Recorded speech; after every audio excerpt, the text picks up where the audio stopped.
All right, so I'm just going to review your project here, your final animation.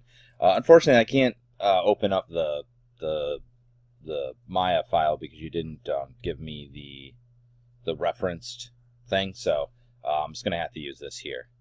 So I'll just play it once, and then I'll take a liking to it, so I'm going to rule Earth. Okay, so I like it as a whole. I think, it's got some nice things to it. I think overall some of the poses read decently. There are some things that maybe we could change. I'm going to pause this, actually. I'm going to open up a program, and I'm going to show you something. Okay, so what I did is there's a program called Ghost It. Looks like this. Let's see if I can...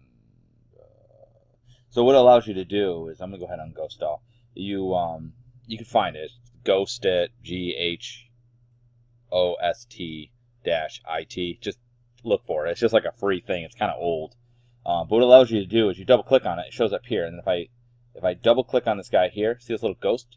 I can click on that. And now even if I'm in this, doesn't matter what I'm in, that is always going to be ghosted. So I can actually see behind me. And so, like, watch, I can go like this, and I can go on this one, and I can draw or whatever. That will always be there, which is kind of nice. So it's going to be good for what we're doing here. Oops, let me go back here. Okay. So when I'm looking at your thing here... Take a liking to it, so I'm going to... Okay. Kind of take a liking... No, it's not previewing properly. Hang on a second. Let me see if I... liking to it, so I'm... Okay, it's working over here. So I'm going to rule... Oh, there it goes. I don't know. All right. Okay, so... Kind of take a liking to it, so I'm going to rule Earth. I would just say that generally the poses could be a little bit better. So if you look at here, let me put this in front of it now. For one, you kind of cut the body off down here, which I understand because you're kind of, looking above. First things first, almost always when you're doing your shots, unless it's a very specific reason, you always want to do them 3/4. So for instance, if I had this and instead it was 3/4, more like this, okay, it would actually read a little bit better. You can kind of see that. Drawing's not very good, but I think you get the idea. It gets you a better profile, okay, than what you would have here. Because if you look, this arm that's over here would be more to the side, and the bottle would be farther out. And so you'd have better negative space in this area, and it would read better. It would also give you an opportunity. So some other things I would do too, again with just this pose in general, is I would shove this arm farther out here so that you end up with more negative space in here. The main thing you're always looking for in character design and pose design is silhouette value. Because what happens is that people, especially for animations, they read the outside of the figure more than anything else on the inside. That's the first thing they do. And that's why you always see when you see character designs, there's always like the short fat one, the tall thin one. There's like a square looking guy versus a round looking guy, things like that. They try to break up the silhouettes as much as possible. Hang on a second. Sorry, had to yell at my kids. Okay, so that would help a little bit. So yeah, what I would do here is besides and really you don't have to move the guy, you would just move the camera over, to the side here so that you're more looking a little more 3/4 view. Besides moving these arms over and what have you, is that if you look, your pose is very symmetrical. So see how it's pretty even here? Generally speaking, you always want to try and add twist and you shoot for kind of asymmetrical poses, okay? So that's the thing I would do. So I might try and like shift this down a little bit and then shift the head a little bit more like that. It just creates more intrigue. As opposed to having it so level. All right. It also might go a little bit with your drunk theme if he was a little off kilter. I think that would also read a little bit better. And I don't mean to be like a negative Nancy, but it's also generally kind of cliche to point to things. People always consider that kind of like an obvious thing. If you look at really old animations, there's one called, let me look, see if I can find it here. Old King Cole. Let me see. Hang on a second. No. It was Midas Touch, and it was a really old animation. Let's see if I can find it. Here it is. So.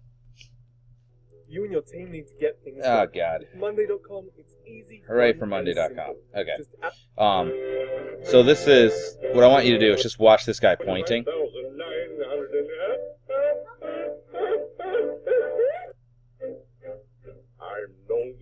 So notice how he's pointing, and he's always directing, and all of his, let's see, he's pointing to himself again, and then he's pointing up again. Jury. You do want the language that you're using, so you're never doing this. There's the other side. You can watch this if you want, but you can see it's a lot of pointing, a lot of like really obvious gesturing. And generally speaking, that's just considered, less creative. So you might have been able to do a little bit more. The one thing you do really have going for you is this. The best thing you can have is a prop, because the way that you treat the prop tells you something about the character. Like if they're really fumbly with it, then you can tell that they're nervous. If they're, real jovial with it and maybe, treating it sloppily, then maybe they're overly confident. You could do lots of things with it. Maybe you try spinning it around like he's real. You could do a lot of things in general with that. So, and the other thing is here, so when we do 2D animation, you can do a thing where you only move one arm, right? So, and that's just become part of like the language now. I'm just gonna move these over. That like if you look at like Simpsons, something like that, right? They'll just have like Homer. This is a great Homer. They'll have Homer, and only his mouth will move, right? And then maybe he'll have one arm that moves, and that's it. And the rest of it is just still. We accept that, but with 3D, you can't do that. And that's pretty much what you're doing here. You're not moving the body. You're moving an arm and a leg, and it makes it or an arm and the head, and that just makes it very robotic. So, generally speaking, you need to have the whole body move, or what we call like a moving hold. So the idea here is just, it doesn't even matter if it's right. You just need to have a little bit of motion. So when he's moving here and he's doing the pointing thing, I mean, you could just do a thing where you just shift his body to the side a little bit as he's pointing, or maybe as he's pointing, it just moves in the same direction as the pointing, just really, really subtly. It just has to be enough to make the pixels move, because if you don't have that movement, it just makes it look stiff, okay? You run into the same issue I kind of had over here where, again, you have his arm going into the silhouette, and so it doesn't read as well as it could. Now, luckily enough, this hand is dark, so that makes it stick out, but it could read a little bit better. But I think just in general, in all honesty, it's just having the body move around a little bit more is really kind of what you need. Let's see here. And again, see like right here. Now the thing you do here is really good. I have one issue with this, and that is basically that this is a little bit cliched, like doing the whole thinking, stroking your beard kind of thing. But a major thing that people talk about is self-touching, and the idea is this: like, so your guy has a prop, right? So he can put his internal energy into this prop. But if you don't have a prop, a really good thing to do is to use the character itself. So like if you're gonna have a character and they're nervous or something, or they're thinking, you can have them like scratching their head or putting their hand over their neck and rubbing it. If they're frightened, they put their hands over their mouth. If someone's shocked, they might clutch their chest with their fist. Things like that. They call it self-touching. And depending on where they're touching themselves, it kind of tells you about how they're feeling, what their emotions are. Another great example of this actually is, hang on a second, let me go over here. And you've probably already seen this anyway, but it's the Jungle Book. If you look at Baloo Blue and Bagheera. Let's see if I can find this section. Right here. Let's see. All right, good. More commercials. But there's a really great Blue in general, the whole thing. He does a lot of self-touching, and it reads really, really well. Hope you got your Christmas shopping done. Okay. So let's see. So if you look, and you can watch this on your own if you want to.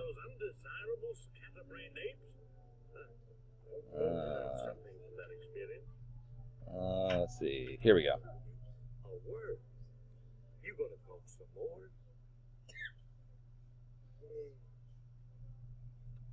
All right, what's up again? So you can see he's agitated because of the way that he's scratching himself. It gives a feeling of agitation.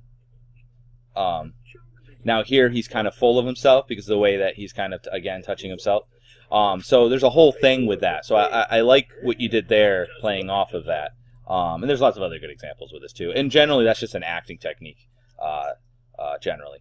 Now another thing that you could do, and this goes along with moving the whole body, one of the things that people often don't do is animate the core. I knew a guy that he would actually turn the arms and legs off, and then he would only animate the center part of the body, just the spine. So like here, you can make this pose so much stronger if you actually like, arch the back more, like so. And then you were really close to kind of breaking the silhouette. And then if you had gone up a little bit more on this, like so, it would read in silhouette better than what you have here, which is kind of overlapping again. But if you arch the back, it would read quite a bit better. And it would give you an opportunity with the arm that maybe you could have this arm go straight here. You know what I mean? And then you'd have more contrast in your poses. Because this hand's here for a very long time. And one of the things you try to do is when you do one pose, try to have the next pose the opposite. Because it just makes the two contrast better, and it looks better in general. So you could have this. Now this is good because you have this sort of, he seems very confident, because when you have the arms and stuff open like this, it gives a sense of just being confident, right? Being extroverted. And he's obviously very confident, so I think that works pretty well. I don't have any major problems with this pose. The only thing I would say is maybe before he would fall down, you could start with this, and then just as he falls down, arch the opposite direction as he's coming down. You know what I mean? So he would go like this, and then you'd have his arms kind of go up, and then he would kind of, go like fall over or whatever. That would look a little bit better. I think the way you have it, he just kind of falls straight back, which is very robotic. His arms right here, they should be, they would start to go up, Hang on a second. His arms would go up because of gravity, Or you could even do something which would be even more fun, is that if you actually had them spin as he went down, like he's trying to catch himself. And then again, same thing with the head. The head should drag as he goes. So the head would actually be tilting up. Or you could go the other way. You could do like what you have here, and you have the head be the driving force. The head starts to go first, and then the body follows. That would also be okay. But I would just say in general, the main thing is it would be nice if you had some mouth and facial features, but it's actually a good exercise to not do that. If you can try and have it read without those elements, that's actually a good way to start. But I would say, because honestly the face and the mouth are pretty easy in comparison. It's all in the body for the most part. But I would say main thing is 3/4 view right off the bat. Animating in between your poses more, and not just single elements. I think most of these would work if you just had some more subtlety and slight movements in between. Working more towards the silhouette value, looking for more asymmetry. But even here, see, like he puts his arm up, and then like you don't move the body at all, like just his arm in his hand. His body should twist and torque, and you're not really doing that as much. So, but those would basically be my advice. All right. Plus, it kind of ends abruptly